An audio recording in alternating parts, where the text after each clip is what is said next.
My name is Margaret Ann Windsor, and I was kidnapped from Buckingham Palace in 1941, born in 39, and my father is King Edward VIII, who was married to my mom,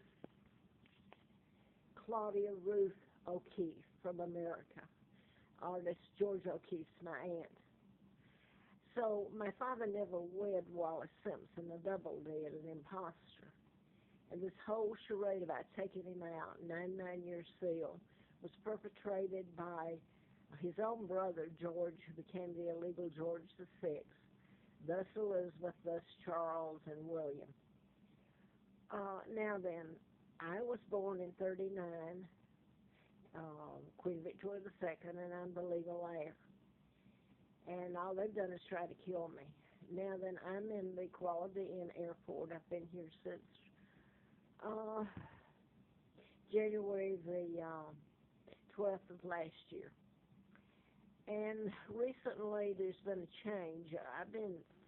Since I came here in 86, I couldn't get jobs anymore. I'd been flown out to Larry Flint's during the political campaign to replace Larry McDonald, congressman that I'd written about in Mind Control and how they can program people to shoot, like Dr. Warren and Rosina Matthews, pathologists that worked at his Piedmont Hospital in Atlanta. But Larry Flint was shot, and the person was programmed to shoot him in Lawrenceville while I was doing the book in 78. Got a letter from the FBI, June the 23rd, 79. April Fool Day of 80, I was still full of antifreeze and should have died.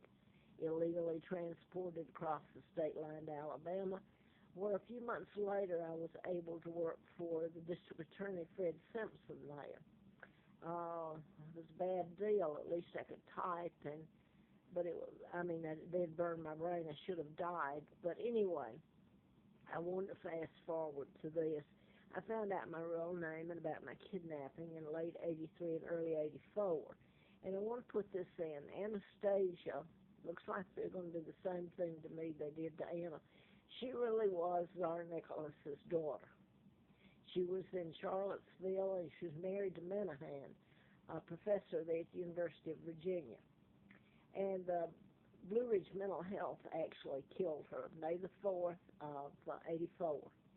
Now then, the Rothschilds, Rockefellers, Roosevelt, Joseph Kennedy was ambassador to Great Britain and helped with my kidnapping, and dropped me off in Moulton, Alabama, gave me the name of a twin, Peggy Ann Dempsey, married to Childers. Both twins had been killed. They were born out of wedlock, and the mother had killed them.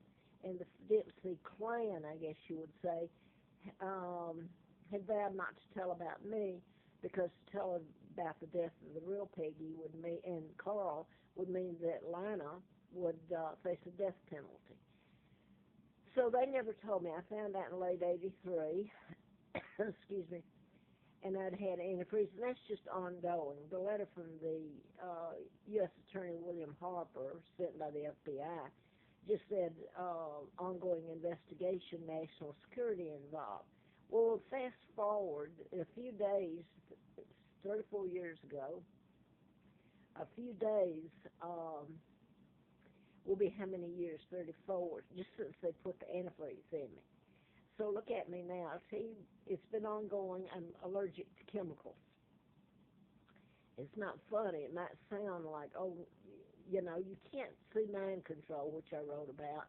You can't see chemicals unless they're spraying it right in your face.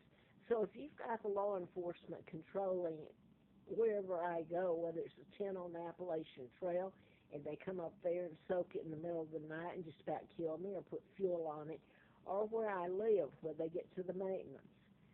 And that's what they've done over the years, and they just about kill me. It makes my immune system attack itself.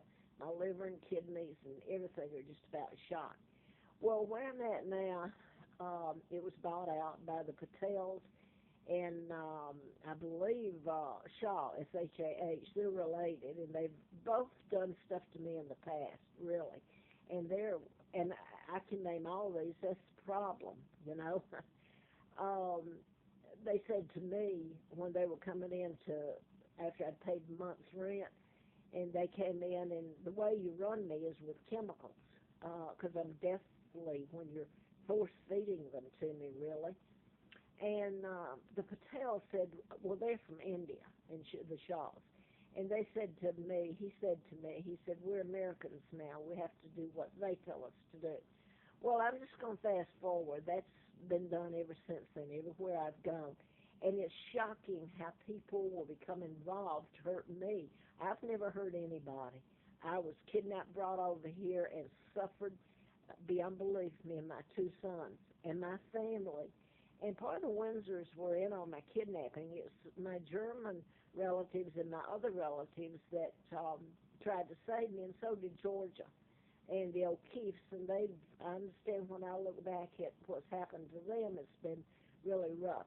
But I wanted to focus on, I've been here over a year and interacted with these people.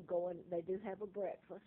So I go in for that in the mornings, all except for Christmas. Now then, they're all friendly enough and everything, but they're afraid of losing their job now that the people from India are here, and they're afraid they're going to be replaced, which they probably will. My point is that they all know, the people from India, that I am, by the way, I'm going to go ahead and say it, Maverick Corporation is who owns it, the group.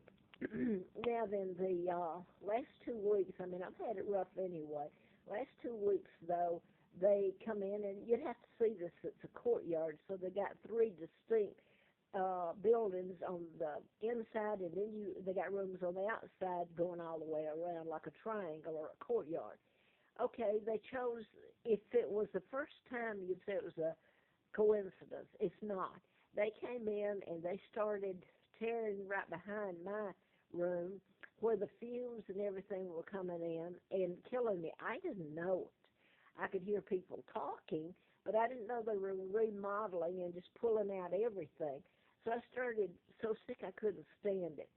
And it started giving me equilibrium. I can't even say it. Right now I can't say what it does. It makes me so dizzy I can't live. I'm disabled. Besides the chemicals and everything, I can hardly walk.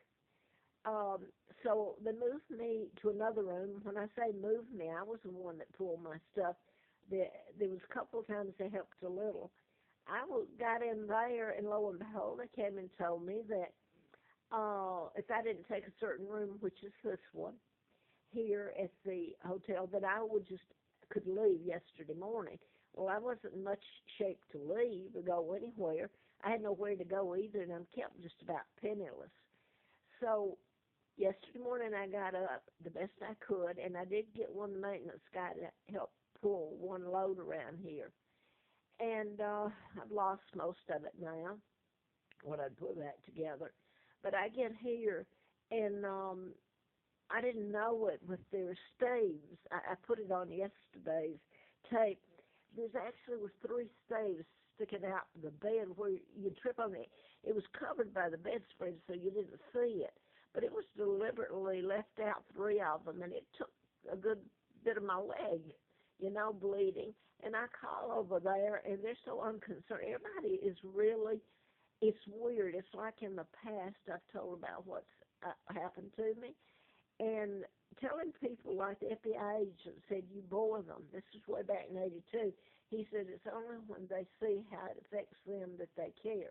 Well, that doesn't mean they care for me. But right now, the very people here in this hotel, they're probably going to lose their jobs. Some of them have, because these people will bring their own families in. Yeah, they always usually do.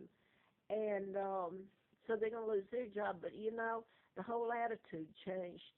It's just like when I did the book and started telling about me being kidnapped and mind control and all that people's attitude changed. Just like a friend of mine, Jack, said, watch for the change in attitude. So you tell the truth, and the law is condoning it and getting them to help do stuff, then they don't care. And I was going to say something else now before this tape goes off, and I can't remember what it is, but I'm just about dead. I was going to show the stave here. There's one. I tried to cover. I can't pull stuff, But anyway, they're sticking out of the wall, out of the bed here.